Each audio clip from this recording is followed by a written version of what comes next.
오늘 우리 누가복음 15장 말씀을 말씀을 선포하게 되는데요. 우리가 누가복음 이 15장 말씀을 우리는 대부분 돌아온 탕자의 이야기라고 기억하고 있습니다. 그런데 사실 누가복음 15장의 오늘 본문 말씀은 아버지의 크신 사랑의 이야기입니다. 여러분, 주인공을 착각하면 안 됩니다. 오늘 말씀의 주인공은 하나님 아버지이십니다. 그리고 아버지께서 들려주고자 하시는 말씀은 사랑입니다.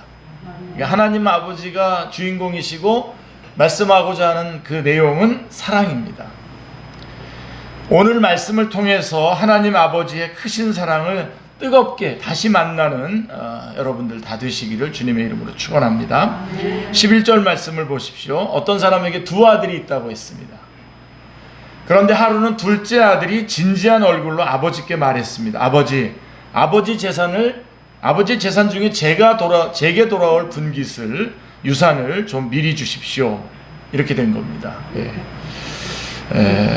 본래 유산이라는 것은 부모가 죽은 후에 자식들에게 분량대로 돌아가는 것을 말하지 않습니까? 그런데 두 눈을 시퍼렇게 뜨고 건강하게 살아계신 아버지한테 이렇게 요구하는 것은 무엇을 의미하는 것일까요? 아버지, 왜 빨리 안 돌아가십니까? 그 유산 언제 내놓으실 건가요? 돌아가실 기미가 보이지 않으니 그냥 미리 주시죠. 이렇게 말하는 것과 같지 않을까요? 자, 그러면 이 말을 들은 아버지의 심정은 어떠했을까요? 사랑으로 키운 아들에게 배신감이 들고 화가 치밀었을 것입니다. 내가 이러려고 저놈을 이렇게 헌신적으로 키웠나. 씁쓸하고 허무했을 것입니다. 또한 인성교육을 제대로 못 시키지 않아서 그런가 하는 자책감도, 배신감과 더불어서 자책감도 들었을 것입니다. 자, 그런데 그럼에도 불구하고요, 참 놀라우죠. 우리 이 누가복음 15장에서 제가 읽다가 깜짝 놀란 게 뭐냐면, 아버지는 둘째 아들에게 재산을 나눠줍니다. 나눠줘요. 이 사실은 이게 뭐 탕자 얘기하는데 이게 탕부입니다. 아버지가 이게 안 나눠줘야 되는 거 아니에요? 사고치고 뻔한데 나눠줍니다. 여러분, 이걸 꼭 기억하셔야 됩니다. 나눠주십니다. 아들의 뜻이 잘못된 방향을 향해 있는데도 그 뜻대로 따라준 것입니다. 그 이유는 아버지에게 있어서는 아들과의 그 사랑의 관계성이 그 무엇보다도 중요했기 때문입니다. 만약에 여기서 재산을 나눠주지 않거나 뭐 야단쳐서 이렇게 내쫓아 버렸다면 아마 관계가 끊어졌을 가능성이 많습니다. 그래서 이런 정말 이해할 수 없는 요구였지만 이에 대해서 그대로 분깃을 나눠줍니다. 이 부분이 제일 깜짝 한번 놀라는 거고요. 왜 그러냐? 아들과의 사랑의 관계성 때문에 그런 겁니다. 관계는 깰 수 없기 때문에 그런 것입니다. 그리고 이제 13절부터 16절에는 이제 유산을 받은 둘째 아들의 모습이, 이제 유산을 받아가지고 행한 그 둘째 아들의 모습이 쫙 나오는데요. 며칠도 안 돼서 바로 기다렸다는 듯이 집을 떠납니다. 그리고 아버지가 절대로 간섭할 수 없는 아주 먼 나라로 살기로 결심을 하고 그 먼 나라로 갈 그 기대에 마음이 부풀었습니다.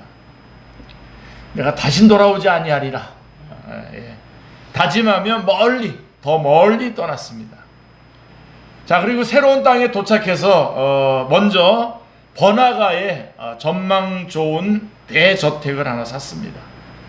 그리고 마음속으로만 품었던 드림카도 새로 하나 뽑았습니다. 자, 그런데 드림카를 하나 새로 뽑고 보니까 집에 딸린 주차장이 너무 넓어서 이거 차 한 대만 넣기에는 너무 휑한 것 같아요. 그래서 기분이다. 그래서 이제 깔대로 깔별로 차 한 대를 더 뽑았습니다. 그리고 집안에는 온갖 허세가 가득한 가구와 예술작품, 비싼 술들로 가득 채워 넣었습니다. 그는 집 안과 밖에서 수없이 많은 파티를 벌였는데요. 맨날 이럽니다. 오늘 내가 쏠게. 마음껏 마시고 놀아. 그러면서 확 박습니다.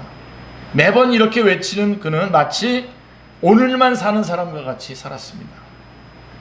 자, 허랑방탕한 하루하루가 지나갈수록 재산은 점점점 바닥을 드러내기 시작했고요.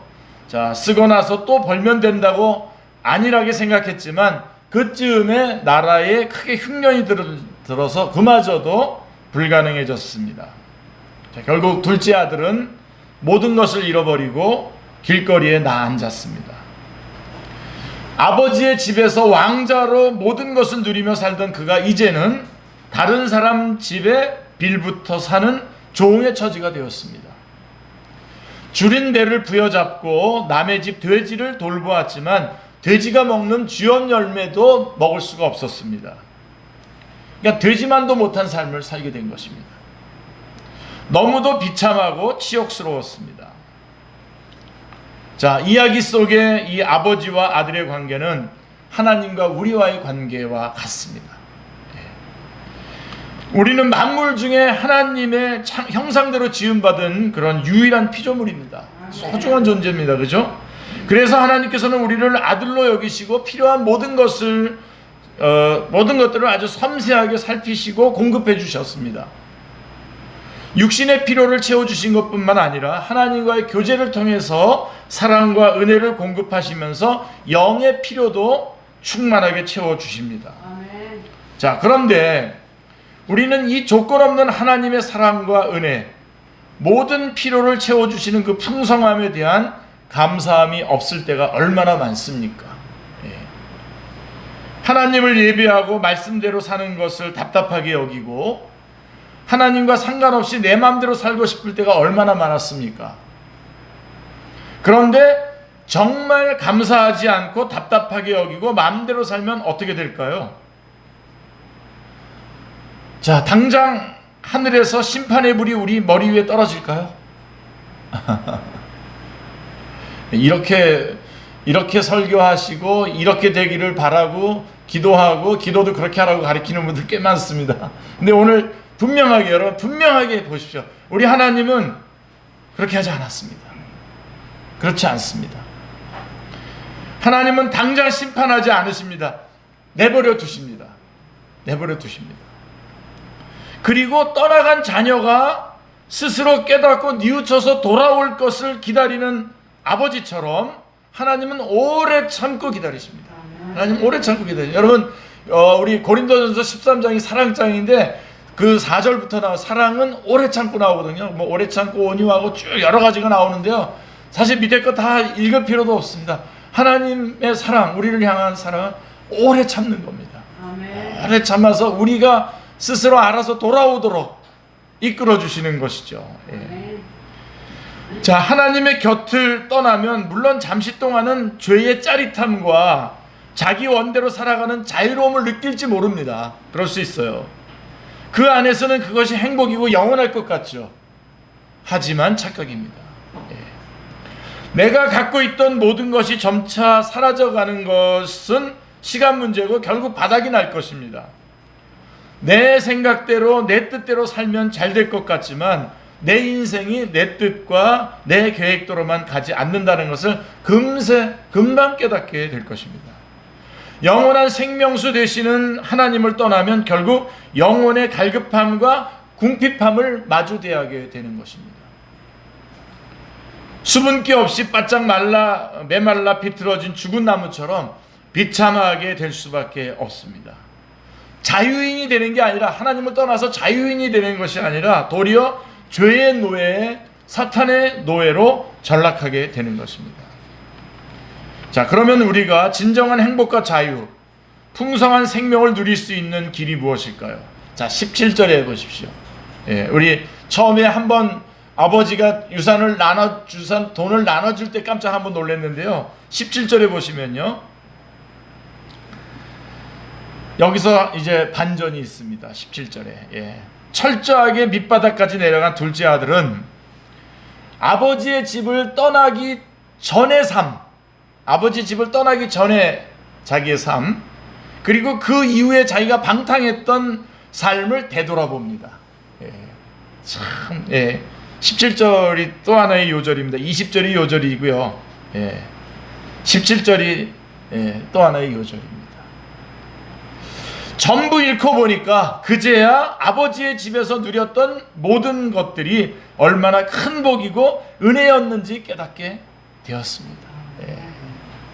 우리 가끔씩 이렇게 우리가 문제를 일으키고 죄에 빠지거나 그래서 어떤 그 결핍함을 이렇게 경험하고 났을 때에 그런 경험들이 왜 일어나냐면 하나님 우리 그렇게 괴롭히려고 그러시는 게 아니라 바로 이런 겁니다. 그 아버지가 여태까지 그냥 우리가 평범하게 생각하고 당연하게 받아들였던 그 풍족함, 그런 것들이 이것이 얼마나 소중한 것인가를 깨닫게 해주시는 거죠. 그거를 깨달았어요, 이 둘째 아들이. 참 감사하죠. 자, 나는 여기서 이제 줄여 죽는구나. 자신의 처지를 보아하니 얼마 못 가서 곧 죽을 지경이었습니다. 그 비참한 현실이 너무도 분명하게 보였습니다. 그가 자신의 현실을 인식한 후에 한 것이 뭐죠? 18절 19절에 보면 내가 일어나 아버지께 가서 이르기를 아버지, 내가 하늘과 아버지께 죄를 지었사오니 지금부터 아버지의 아들이라 일컬음을 감당하지 못하겠나이다. 나를 품꾼의 하나로 보소서 하리라 하고, 이렇게 되어 있습니다. 자, 먼저는 자신이 하늘과 아버지께 지은 죄를 분명한 죄로 인식하고 그 허물을 솔직하게 고백합니다. 자기가 죄인이라고 하는 것을, 잘못했다라고 하는 것을 솔직하게 확인합니다. 사실 이거 확인이 있어야 됩니다, 여러분. 그리고 또한 죄로 인해 자신이 아버지 앞에 어떠한 사랑과 은혜를 구해도 그런 사랑과 은혜를 구할 자격이 없다는 것을 깨닫게 됩니다. 이 정도면 그래도 참 감사한 거 아닙니까?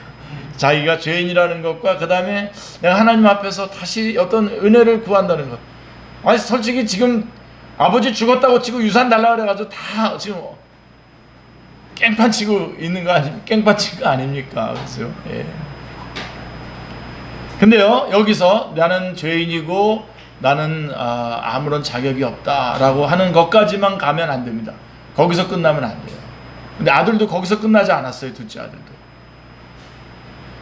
만약에 거기서 끝난다면 둘째 아들의 결말은 후회와 자책으로 얼룩진 채 비참하게 끝을 맺었을 것입니다. 그런데 둘째 아들은 여기서 한 걸음 더 나아갑니다. 우리 사랑하는 우리 축제 성도님들, 우리 형제자매님들, 한 걸음 더 나가시길 바랍니다. 이렇게 깨닫고 거기서 그냥 주저앉는 분들이 얼마나 많습니까 지금. 20절 앞부분에 보세요. 일어나 아버지께로 돌아가니라. 일어나 아버지께로 돌아가니라. 이 20절이 그래서 요절이에요. 아버지께로 돌아가니라. 그가 일어나 아버지께로 돌아갈 수 있었던 근거가 뭡니까, 여러분? 아버지의 사랑이 그동안 베풀어 주셨던 그것은 아버지에 대한 사랑에 대한 믿음 때문이었습니다. 그동안 집에 있을 때 아버지가 그렇게 사랑했고, 그리고 만약에 여러분 그때 유산 나눠달라고 그랬을 때 안 나눠주면서 야단치고 했었으면 만약에 이런 일이 벌어났을 때 돌아올 수 있겠습니까? 아버지가 내가 이렇게 됐고 이런 거 다 알면서도 정말 모욕적이셨을 텐데도 나한테다가 그때 재산을 나눠주시면서 날 내보냈던 그걸 생각하면 아버지가 나를 엄청 사랑하셨구나 라고 하는 그 믿음 때문에 아버지께로 돌아가니라 라고 하는 말씀이 나올 수가 있는 겁니다. 아멘. 돌아갈 수 있는 겁니다. 이제라도 돌아가면 아무리 혼을 내셔도 쫓아내지는 않을 것이다 라고 하는 믿음이 있었습니다. 그래서 둘째 아들은 일어나 아버지의 집으로 돌아갑니다. 아버지의 집을 향해서 돌이켜 아버지 집으로 갑니다. 그리고 20절 뒷부분에 보시면요, 더 눈물 나는 말씀이 나와요. 20절 뒷부분에 보면 지금 이 둘째 아들은 그렇게 생각했는데 20절 뒷부분에 보세요. 아직도 거리가 먼데 아버지가 그를 보고 치근히 여겨 달려가 목을 안고 입을 맞추니, 이렇게 말씀하고 있습니다. 오랜 방황 끝에 돌아오는 둘째 아들의 행색은 처음 떠날 때와는 많이 달랐죠. 제대로 먹지 못하고 남의 집 종살이를 하느라 살이 많이 빠져서 얼굴이 헬쑥해졌습니다. 이런저런 거적대기들을 갖다 엮어서 덧대서 만든 옷은 마른 몸에 더 볼품없어 보이게 했습니다. 더욱이 오랜 귀향길에 온갖 먼지를 뒤집어 쓴 그 꼬질꼬질한 그 모습은 거지와 다를 바가 없었습니다. 가끔 고향 사람들을 만나서 마주쳤는데 그 사람들이 못 알아봐요. 누구도 알아보는 사람이 없습니다. 그런데 단 한 명 누가 알아봤습니까? 아버지가 알아봤습니다. 둘째 아들을 정확하게 알아본 사람이 있습니다. 바로 아버지입니다. 그의 아버지. 아버지는 둘째 아들을 어떻게 단번에 알아볼 수 있었을까요? 아버지는 마을 어귀에서 날마다 떠나간 아들을 기다리고 있었을 것입니다. 어디 가서 밥을 제대로 챙겨 먹는지, 잠은 잘 자는지, 오늘 하루는 또 잘 무사하게 잘 보냈을지, 눈을 감아도 떠오르는 그리운 아들의 모습을 생각하면서 마을 입구를 서성거리고 다녔을 것입니다. 아버지의 마음은 온통 둘째 아들로 가득했습니다. 그래서 먼 거리였지만 아들의 모습도 많이 달라졌지만 그런 중에도 그를 정확하게 알아볼 수 있었습니다. 자, 둘째 아들을 발견한 아버지의 마음이 어떠했을까요? 그를 보고 치근히 여겼다 그랬어요. 그를 보고 치근히 여겨. 아버지는 아들을 불쌍히 여겼습니다. 혼자 얼마나 힘들었을까? 얼마나 배가 고프고 목이 말랐을까? 그 고생을 겪으면서 얼마나 외롭고 괴로웠을까? 치근히 여겼다는 것입니다. 아들의 모습을 보자 아버지는 온 마음이 찢기는 듯 아팠습니다. 자, 아버지의 행동은 어떻게 했습니까? 그래서 달려가서 목을 안고 입을 맞췄다 그랬어요. 여러분, 당시에 이 달려가는 모습이요, 지금 우리가 달려가는 모습이 아니에요. 당시 유대인들의 옷은 이 통으로 되어 있잖아요. 그러니까 달려가려면 이렇게 옷을 이렇게 잡고선 뛰어갔어야 돼요. 그런 옷을 입고 뛰려면 두 손으로 옷을 들어 올리고 어그적거리면서 달려야 했습니다. 그 폼이 참 우스워 아버지의 체면이 구겨지는 일이었습니다. 그러나 아버지는 오랫동안 기다려온 아들을 발견한 그 반가움과 벅참 때문에 달려나가지 않을 수가 없었습니다. 그렇게 뛰어나가서 아들의 목을 껴안고 입을 맞추고 영접하였습니다. 아버지의 모습 하나하나에서 우리는 뜨거운 사랑이 느껴져서 마음이 울컥합니다. 그 사랑은 아들의 행위와 공로 같은 그런 조건을 따지지 않습니다. 이 아버지의 사랑은 그 아들이 무슨 어떤 일을 했는지, 어떤 조건인지, 무슨 공로가 있는지 그런 거 따지지 않았습니다. 아들이 존재한다는 사실, 그 아들이 곁으로 돌아왔다는 사실로 뜨겁게 그를 영접하는 무조건적인 사랑이었습니다. 우리에게도 이런 사랑으로 우리를 바라보는 분이 계십니다. 아멘.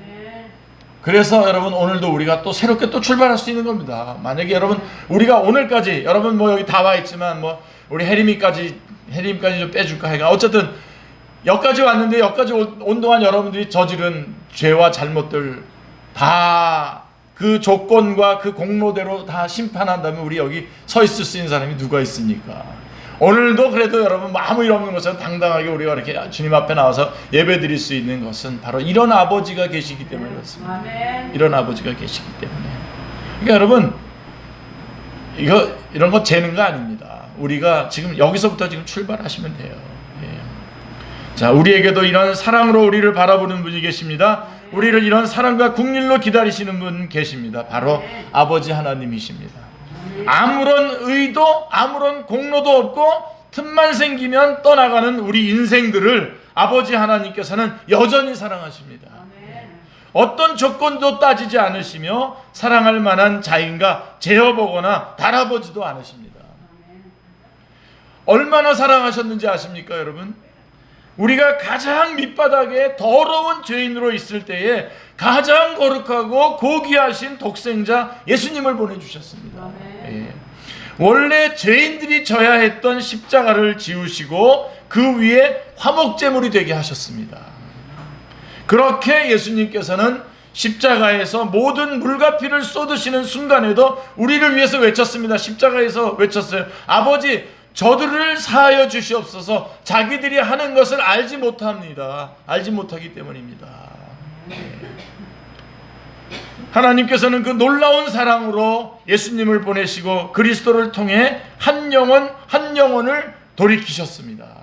그리고 아버지께로 돌아오는 모든 자녀에게 달려가 목을 끌어안고 입을 맞추시며 영접하십니다. 우리의 하나님, 우리의 아버지 하나님은 바로 이런 분이십니다. 아멘. 예, 21절에 보세요.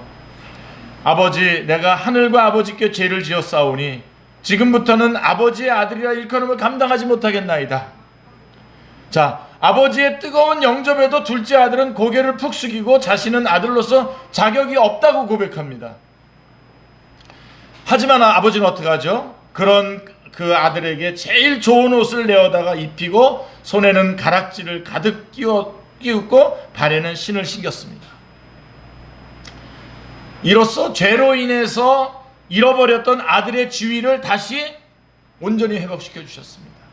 다시 자기의 아들로 회복시켜 주셨고요. 뿐만 아니라 가장 귀하고 비싼 살찐 송아지를 잡아서 성대한 잔치를 벌였습니다. 예. 모두가 먹고 즐기며 둘째 아들이 돌아온 기쁨을 나누었습니다. 자, 아버지가 이토록 기뻐하는 이유가 뭘까요? 24절에 보십시오. 이 내 아들은 죽었다가 다시 살아났으며 내가 잃었다가 다시 얻었노라 하니 그들이 즐거워하더라. 죽었다가 다시 살아났으며 내가 잃었다가 다시 얻었노라 라고 말씀하고 있습니다. 아버지에게 아들이 떠났던 것은 그는 죽었던 것입니다. 그리고 잃었던 것과 같은 슬픔이었던 것입니다. 그런 아들이 돌아왔으니 이는 곧 죽었던 아들이 살아 돌아온 것, 잃어버렸던 아들을 다시 찾은 것과 같은 기쁨이었습니다. 예. 잃었던, 죽은 줄만 알았던 자녀가 부모의 품으로 돌아온다면 그 기쁨과 즐거움이 얼마나 클까요? 예. 여러분, 지금도 가끔 보면 지금도 붙어 있던데요. 굉장히 오래됐는데 잃어버린 그 송혜일을 찾아주세요. 지금도 붙어 있더라고요. 오래됐는데요. 만약에 그 자식이 만약에 돌아온다고 생각해 보세요. 전 재산을 다 팔아서 온 세상 사람들과 다 함께 잔치하고 싶을 만큼 여러분 기쁘지 않을까요? 예. 다 내주고 싶지 않을까요? 예. 그 기쁨이 바로 회개한 죄인 한 사람을 향한 하나님의 마음입니다. 여러분, 오늘 이 마음을 여러분들이 오해하지 마시고 정확하게 그냥 있는 그대로 받아들이시고 여러분에게 적용하셔서 여러분들이 누리시길 바랍니다. 이 하나님의 사랑, 아버지의 이 크신 사랑. 예. 15장 7절에도 누가복음 15장 7절에 보시면요, 내가 너희에게 이르노니 이와 같이 죄인 한 사람이 회개하면 하늘에서는 회개할 것 없는 의인 99으로 말미암아 기뻐하는 것보다 더하리라. 예. 자, 25절에 보세요. 자, 우리가 여기 또 이제 한번 놀라운 일이 또 한 번 더 일어납니다. 이제 장면이 완전히 바뀌고요. 새로운 인물이 등장을 합니다. 25절에 보면 둘째 아들을 되찾은 큰 기쁨의 잔치가 벌여지는 그 순간에 스스로 자발적으로 소외된 사람이 있었습니다. 예. 이런 분들은 대부분 교회에서 이렇게 좀 잘 삐지는 사람들. 여기서 막 전치받고 누가 은혜 받으면 잘 받아보라지 그러면서 저쪽 구석방에 들어가가지고 예, 우리 교회는 그런 사람이 없는 것 같은데요. 예. 스스로 자발적으로 소외된 사람이 하나 있어요. 사실 이 사람이 진짜 탕자입니다. 그는 그날도 어김없이 말씀에 순종해서 밭일을 하고 돌아온 첫째 아들이었습니다. 집에 가까이 오자 집안에서 풍악과 춤추는 소리가 흘러나오고 고기 굽는 맛있는 냄새도 났습니다. 웬 잔치인가 해서 지나가는 종에게 물었어요. 잔치의 정체는 돌아온 탕자를 위한 기쁨의 잔치였다는 것이죠. 잔치를 본 그 첫째 아들의 반응이 어땠습니까? 화가 치밀어 올랐습니다. 도저히 잔치가 벌어지는 집에 들어갈 수가 없었습니다. 더 놀라운 건요, 심지어 아버지가 나와요. 아버지가 나와가지고 그에게 권합니다. 근데도 결코 들어가지 않습니다. 그 반발의 내용은 이래요. 29절 30절에 보면 아버지께 대답하이되 내가 여러 해 아버지를 섬겨 명을 어김이 없거늘 내게는 염소 새끼라도 주어 나와 내 벗으로 줄기게 하신 일이 없더니 아버지의 살림을 장녀들과 함께 삼켜버린 이 아들이 돌아오매 이를 위하여 살찐송 아씨를 잡으셨나이다. 이런 겁니다. 아버지 이럴 수 있습니까? 이런 거죠. 자, 오늘 좀 현대식으로 좀 얘기하면 저는 여러 해 아버지를 섬겼습니다. 열심히 일하면서도 매일 큐티했고요. 주일이면 변함없이 예배에 참석했고요. 그 다음에 주일 오후에는 오후 성경 공부에도 참석했습니다. 그리고 수요일 교리 공부, 그 다음에 목요일 새생명 아카데미, 금요일 기도회, 모임이란 모임은 전부 성실하게 참석했습니다. 그 흔한 술자리도 한번 가본 적 없고 외로워도 슬퍼도 말씀을 떠나지 않고 인내하면서 살아왔습니다. 그런 저를 위해서는 염소 새끼 한 마리 잡아 잔치를 벌이신 적이 없으신데 어떻게 저 망나니 같은 놈을 위해서는 이런 잔치를 벌이십니까? 참 불공정하십니다. 예. 이렇게 말할 사람 우리 교회는 없겠죠. 예. 하여간 속사포로 따지는 아들 앞에 아들을 잔치로 초대했던 아버지의 손이 민망해졌어요. 야, 들어가자. 민망해졌어요. 그래서 여러분 이 첫째 아들이 분노하는 그 분노의 원인을 살펴보면 그가 아버지를 성실히 섬겼던 그 동기가 의심이 되죠. 동기가 이제 달라. 동기가 그 다음에 그의 가치관을 발견할 수가 있습니다. 거기서 첫째 아들의 그 성실함의 동기는 그 행위를 따라서 주어질 아버지의 보상이었습니다. 제가 언젠가 여러분 여호와 증인들 얘기했죠. 우리는 여러분 구원받은 감격을 전하는 게 전도잖아요. 근데 여호와 증인들은 전도해야 구원받아요. 지금 이 첫째 아들은 그런 식이에요. 뭔가 내가 해서 뭔가 얻을 것이 있기 때문에 성실한 거예요. 지금 그거를 기독교라고 잘못 얘기하고 있는 사람들이 얼마나 많은지 모릅니다. 우리는 그런 게 아닙니다. 그런 게 아니기 때문에 다른 사람을 비교하지도 않습니다.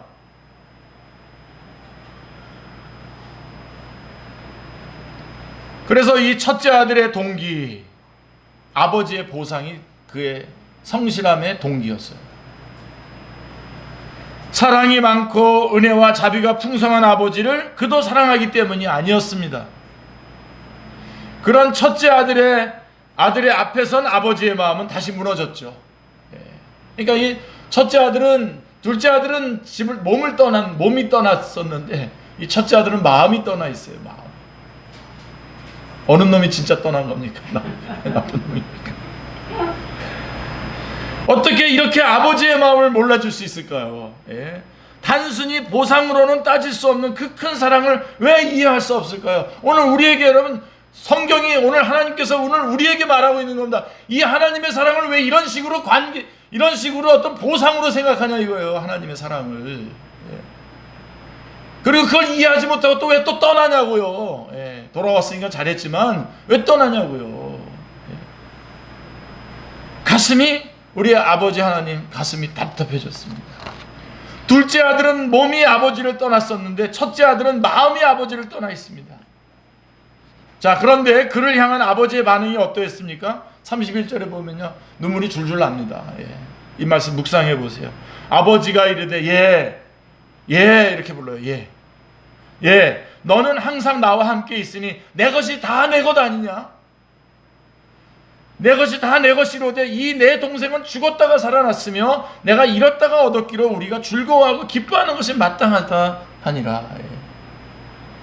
왜 죽어가는 사람, 좀 낙오했던 사람들이 다시 돌아와서 회복되는 거를 왜 같이 기뻐하지 못하냐라고 하는 겁니다. 안타까운 아버지의 마음입니다. 아버지는 그를 향해서 얘야라고 다정히 부르시면서 조용히 타르기 시작했습니다. 먼저는 자신에게 정당한 대가를 주지 않았다고 하는 첫째 아들이 사실은 모든 것을 받았다라고 하는 것을 말해주시고요. 이미 아버지의 모든 것이 그의 것이었습니다. 나아가 아버지는 그가 돌아온 동생을 향한 국률과 사랑의 마음을 갖도록 도우셨습니다. 그러니까 지금부터 우리들이 해야 될 거는 뭔가를 우리는 뭘 더 하나님께 더 얻을 것이 아니라 이건 하나님의 것이 다 내 것이에요. 지금 내 것인데 어떻게 하면 하나님의 마음이 무엇인가?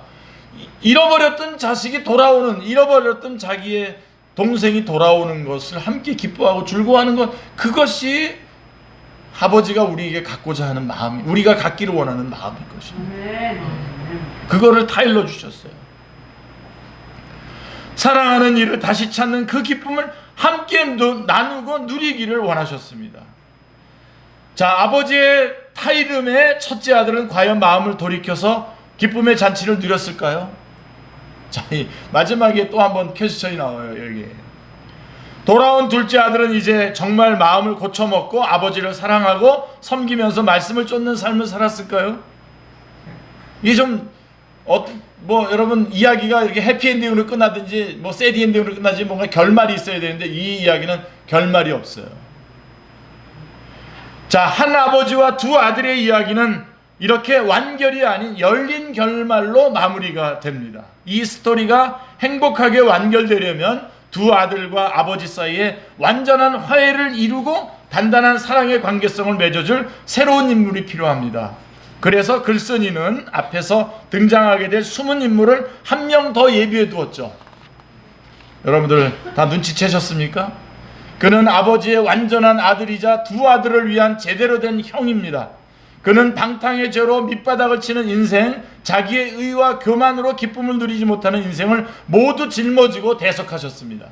그래서 두 아들과 아버지의 완전한 화해를 이루었습니다. 누구도 깨트릴 수 없는 단단하고 완벽한 사랑의 관계성을 맺을 수 있게 되었습니다. 그 새로운 등장인물이 바로 예수 그리스도이십니다. 아멘. 몸도 마음도 하나님을 떠났던 모든 탕자의 인생이 예수 그리스도로 인해서 아버지께로 돌아가 그 품에 안길 수 있게 되었습니다. 아멘. 이것이 하나님께서 우리에게 주시는 완벽한 해피엔딩입니다. 아멘. 자, 정리해 보겠습니다. 오늘 말씀의 등장인물은 총 3명입니다. 첫째 인물은 망나니 둘째 아들입니다. 둘째 아들과 같은 사람은 자기가 원하는 대로 하루를 재미있게 사는 삶에서 행복을 추구합니다. 이게 첫째 아들이고요. 한 사람이고, 둘째 인물은 성실한 첫째 아들입니다. 이 첫째 아들과 같은 사람은 사회에 순응하여 인정과 보상, 명예를 받는 삶에서 행복을 추구합니다. 겉으로 보기에 두 사람은 서로 전혀 다른 듯 보이지만요, 중요한 공통점이 하나 있습니다. 바로 그들의 마음과 삶이 하나님과는 멀리 떨어져 있다는 겁니다. 하나님과는 멀리 떨어져 있다는 겁니다. 첫째 아들, 둘째 아들, 둘 다. 쾌락이든 보상이든 내가 주인인 나의 삶에 대한 계획으로 가득한 그들의 마음에 하나님께서 계실 곳이 없습니다. 그 결과 둘째 아들과 같은 사람은 쾌락과 방탕의 죄에 빠지기 쉽고요. 첫째 아들과 같은 사람은 교만과 자기의라고 하는 죄에 빠지기 쉽습니다. 어느 게 더 나쁩니까? 네. 그런데요, 여러분, 오늘 말씀 전체의 대반전입니다. 두 아들에게 공통점이 하나 더 있습니다. 그것은 그들을 그 존재 자체만으로도 지극히 사랑하시는 아버지가 계시다는 것입니다. 아멘. 그가 방탕과 죄에 빠져 쾌락과 방탕에 빠졌었다가 돌아오든 자기 교만과 자기 의에 빠져서 죄 가운데 빠져 있든 그들 공통에게 공통점, 그들의 그 존재 자체만으로도 지극히 사랑하시는 아버지가 계시다는 것입니다. 할렐루야. 이걸 붙잡으셔야 됩니다. 하나님은 이 아버지처럼 우리 존재 자체를 깊이 사랑하시고 우리가 하나님께로 돌아와 그 사랑의 품에 안기기를 간절히 원하고 계십니다. 아멘. 여러분, 우리가 어떠하든지 간에 하나님의 이 사랑, 베푸시는 사랑은 절대 바뀌지 않습니다. 지난번에 말씀드렸죠. 우리는 하나님을 더 사랑하게 할 수도 없고 덜 사랑하게 만들 수도 없습니다. 그분은 우리를 사랑하십니다. 아멘. 이 어마어마한 그 크신 사랑으로 우리를 사랑하시는데, 문제는 우리가 이 사랑을 깨닫지 못하고 자기 자신만 바라보다가 자기 자신의 그 쾌락과 방탕에 빠졌다가 그 다음에 교만과 죄라고 한 자기의라고 하는 죄에 빠졌다가 거기서 헤어나오지 못한 채로 그대로 있는 것입니다. 우리가 어디까지 이뤘든지 하나님의 그 크신 사랑은 우리의 모든 것을 다 끌어안으실 수 있는 분이십니다. 아멘. 이 하나님 앞에 하나님의 사랑의 품에 안기기를 간절히 원하십니다. 하나님께서는 오늘 이야기를 통해서 하나님과 우리의 관계, 아버지를 떠난 우리의 모습, 그런 우리를 향한 하나님의 사랑을 가르쳐 주고자 하십니다. 우리가 주신 말씀 안에서 우리를 향한 아버지의 상한 마음과 그 사랑을 온전히 깨닫기를 소망합니다. 예. 그리고 그 사랑을 힘입어 믿음으로 주께로 돌아와 아버지의 은혜를 누리며 살아가시기를 주님의 이름으로 축원합니다. 기도하겠습니다. 하나님 아버지, 오늘도 말씀 주셔서 하나님께서 저희를 얼마나 크신 사랑으로 사랑하고 있는지를 다시 한번 깨닫게 해주셔서 우리가 죄 가운데 쾌락과 방탕에 빠졌을지라도 돌아올 수 있게 해주시고, 돌아온다면 그대로 받아주시고, 또 교만과 자기라고 하는 죄에 빠져서 교만할 때에도 다시 돌이키고 돌아올 수 있도록, 그리고 아버지의 품에 안기면 끌어안아 주실 수 있는 하나님이신 것을 오늘 저희들에게 알게 해주신 것 하나님 감사합니다. 이 크신 하나님의 사랑 안에 살고 있음을 누리며 전하며 증거하며 살아갈 수 있도록, 하나님의 사랑을 누리며 살아갈 수 있도록 저희들을 인도하여 주시옵소서. 감사드리오며 주 예수 그리스도의 이름으로 기도드리옵나이다. 아멘.